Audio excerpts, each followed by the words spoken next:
And I knew I needed to address it, but didn't, as you do. You just keep going, eating lots of wheat and drinking lots of cups of tea, like a good, white Australian with an English background does. And I just felt this sense of this cesspool inside my body again, this flow that was lacking in my life, that was lacking in my home. I could feel that lacking in my body. The vitality had gone, and I'm used to being a very communicative, extremely expressive, vital woman who's lit up, and I didn't recognize myself.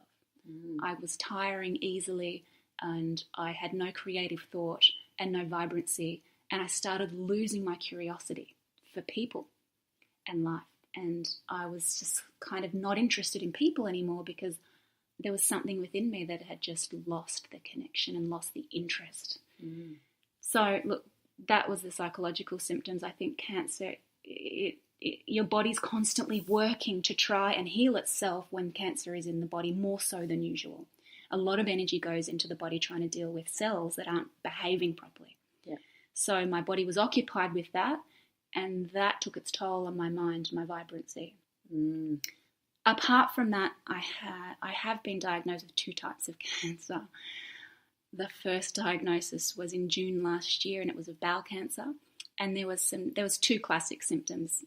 There was bleeding, and also the obstruction that the tumour was inside the bowel was creating the stool to come out differently because of the obstruction. So I was onto the blood and the obstruction, and I did my research. That's one theme that's carried through the whole journey is the amount of research that I've done. But that's where it started. And I took myself to the doctors, asked for a colonoscopy. Colonoscopy, yeah. And yeah, it came. They actually showed me a picture. I don't know if you're aware that when you do a colonoscopy, if they find anything, they take a picture of it. Oh, wow.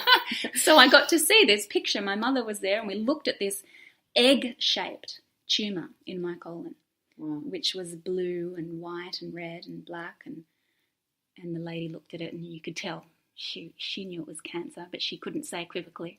And I looked at it, and I knew it was straight away as well.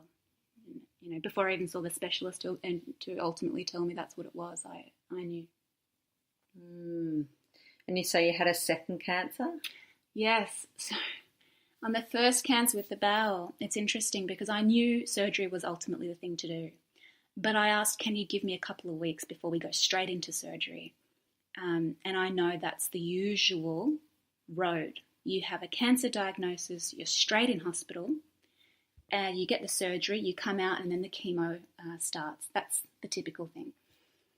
I know and knew that now that I knew that there was a cancerous tumour in my body, I had a feeling that it was an opportunity to get a relationship with what it was trying to tell me before they cut it out. And so I spent 3 weeks doing everything I could. And the most enlightening thing that happened in that time was that I changed my lifestyle. I changed the furniture straight away. I looked at moving houses. I changed my diet the very same day I got the first diagnosis, and I booked myself into the Ingala Retreat Centre, which teaches you about lifestyle and how to change your lifestyle. Did all that, managed to reduce the size of the tumour by a few centimetres before I went into surgery a few weeks later. Wow. And that told me that you change the furniture in your life and you really get radical about what's going on. You listen to what's going on in your body, that you can have instant change on the cells and how they behave. Anyway, I had the surgery. It all was successful. It was stage 1. It hadn't gone anywhere in the body. That's what stage 1 cancer means. It hasn't gone into any of the lymph nodes or anything. And so there was no need for chemo. However, on my way out of hospital, I found 2 lumps in my right breast and knew that I had to get a checkup for the breast, and held it off because I just needed to give myself some breathing time. A month later, we had a mammogram and found that those lumps were actually cancerous, which was a shock. That was much more of a shock than the bowel cancer, because I was sure that the lumps in the breast were going to show up as just calcification. It was really shocking that I and very, very abnormal. It's unusual for someone to have 2 primary cancers in the body that aren't related. Wow. So the breast wasn't secondary to the bowel. They were just 2 completely separate forms of cancer. So it sounds to me that when you got the bowel diagnosis, although it's cancer and although it was, like an uncomfortable, shocking situation, it almost sounds, and correct me if I'm wrong here, but what I'm hearing is that there was some kind of form of relief because it had explained why you might have been feeling so devoid of energy and down, and it gave you that opportunity to, I suppose, pause and reflect and listen to what was going on in your body and then move and take the appropriate action steps. Yes. So it sounds like the psychological trauma doesn't sound like it was as big with something like that, which is surprising considering it was the first diagnosis.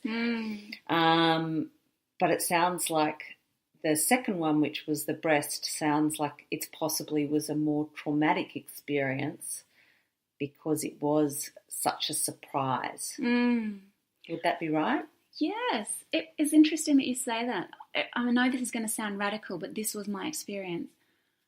Everything rushed in when I got the first cancer diagnosis. The clear insight of why this is in my body. It was affirming that I had to do some radical changes and overhaul my body and my life. Interestingly, also what came with that is that everybody that I have ever known and my community in my local area rushed in. And I wonder if you could imagine, I guess, and anyone else out there could imagine, anybody living, and many of us are living individualized lifestyles with our families inside our boxes, which are our houses, and we do the best we can to connect with community. But not often do people make you the focus of a community until something goes wrong. And something went wrong, and for the first time in my life I experienced what it's like to be everybody else's focus in terms of them reaching out. And I didn't have to ask. And asking slowly became easier, but at first it was petrifying. So what happened between the bowel cancer diagnosis and the breast is that I became delighted, enlivened, and renewed by people's offerings to come and help me. And without even realizing how deeply I needed to ask for community and ask people to support me, when it was offered, I understood the well that was there of the need of it.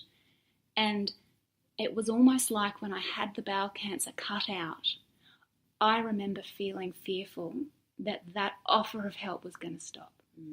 Yeah, that is, that's such a true, I can imagine how you would have felt like that. And it seems such an odd thing to say or feel like, like that you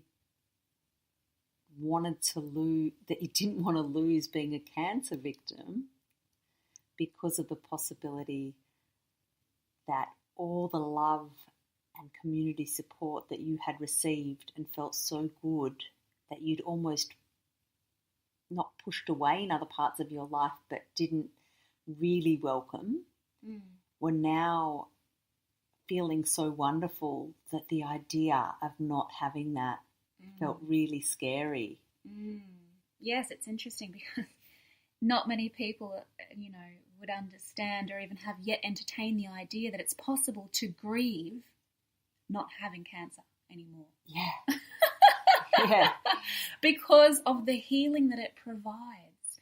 There's this really lovely saying that I once heard which said, resistance is most futile on the eve of change. And it's like you resist what you know will heal you until the change that needs to happen is so in your face and screams so loudly, like a cancer diagnosis or anything else, because for other people it's other things. Yeah. A massive accident, a death in the family. Something happens that's so loud that you cannot resist the change any longer. Yep. And for me, I needed to stop resisting connecting. Yeah. To stop resisting asking for help. to stop resisting hiding my vulnerability and pretending that I was okay, I was strong, and holding up the facade to people as well. I mean, the company I'm running is Yellow Lantern. It's this public speaking company. I'm a speaker. I'm a presenter. From the outside, I look very confident and all together. And I haven't made the opportunity over the years to show people that vulnerable side. Yeah. And when I started speaking about the cancer by doing video blogs and posting them online, some people actually commented on the videos saying, "Nathalie, it feels like it's the first time I've ever seen you." And I thought to myself, oh God, that's an indication that I've never let myself be seen. Yeah. And I was going to address that earlier when you were talking about your work and the success of, you or your brand, and whether there was some feeling of that imposter syndrome sort of that came with that then didn't allow you to be your other side, because then it's like, but everybody knows me as this, so how can I be this? And so, yeah, I think a lot of people get into those situations, especially people that are successful in their careers.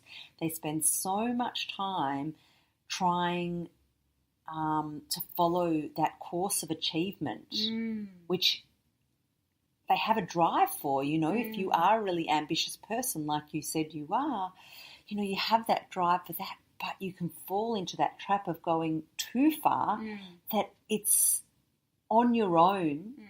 It's very hard to bring yourself back. Yes, you create a shell, a persona, a brand of your persona. Yeah. And you don't even realize that you become a victim to it, that you can become trapped in it. And I certainly felt like I was stuck in that space for a long time. Yeah, and when you're doing like you were, and you still are, really, really important, beautiful work, it's not like your work is purposeless. Like you're really helping a lot of people with their own confidence and staying in their own truth and being able to speak confidently. And so because you're doing purposeful work, it's very easy to convince yourself that this is you, that this is really important, and that you are staying in your truth because you're doing important work. That's right. And if you speak about your vulnerabilities, it's almost like you're just giving it lip service, saying, I'm aware that I've got these vulnerabilities, but you're not actually being them. That's right. So because if you be them, you actually have to shed some of the persona. Yep. And that persona becomes a source of protection. Yeah. I imagine. And also this overachieving thing. Like I was always achieving. And I think that comes from this other thing that I needed to address along the journey of having a chronic health issue, which is self-love. Self-love is at the base, I feel, of any ailment in the body. And I, from a very young age, somewhere along the line, I actually remember the point where I told myself, I am not enough. And I had to do with the divorce of my parents early on. And what happened from those days onwards is I overachieved in order to love myself. I love myself if I am good at school. I love myself if I am going well in my business. I love myself if I'm a good mother. If.